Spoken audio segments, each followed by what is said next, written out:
বাস ও CNG চালকদের দ্বন্দ্বের জেরে কুষ্টিয়া মেহেরপুর ও প্রাগপুর গো মহিষকুণ্ডী রুটে বাস চলাচল বন্ধ রয়েছে। এসব রুটে বন্ধ রয়েছে সিএনজি চলাচলও।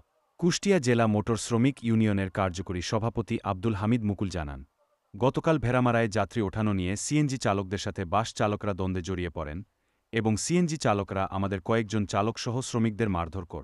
এরই জের ধরে নিরাপত্তার অভাবে কুষ্টিয়া মেহেরপুর ও প্রাগপুর গো মহিষকুণ্ডী রুটে বাস চলাচল বন্ধ রাখা হয়েছে। গতকাল ভেড়ামারায় যাত্রী ওঠানো নিয়ে সিএনজি চালকদের সাথে বাস চালকরা দ্বন্দ্বে জড়িয়ে পড়েন এবং সিএনজি চালকরা আমাদের কয়েকজন চালকসহ শ্রমিকদের মারধর করে। এরই জের ধরে নিরাপত্তার অভাবে কুষ্টিয়া মেহেরপুর ও প্রাগপুর গো মহিষকুণ্ডী রুটে বাস চলাচল বন্ধ রাখা হয়েছে।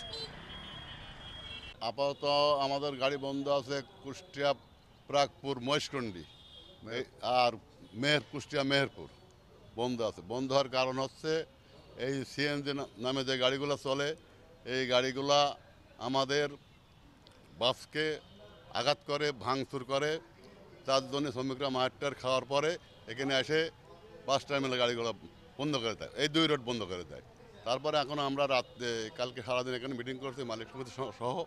মিটিং করার পরে একটা সিদ্ধান্ত আসছে, আমরা আর্মির এখন দায়িত্ব আছে, আর্মির কাছে আমরা গেছি, এসপির কাছে গেছি। আমরা আমাদের যেখানে স্মারকলিপি দেওয়ার দরকার সেই আলোচনা এখনও চলছে এসপির অফিসে, মানে আপাতত এই পর্যায়ে আছে।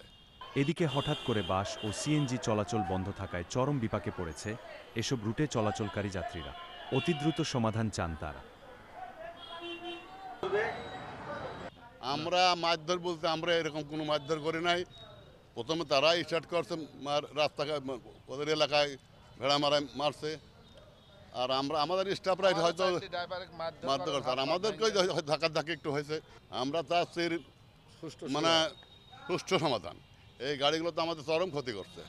আমরা না পারছি, আমার শ্রমিকরা মানে পথে চলতে পারছে না, মালিকরা এই গাড়িগুলো লোকাল গাড়িগুলো পথে বসে গেছে একদম। মানে এই আমাদের নিরাপত্তাও নাই।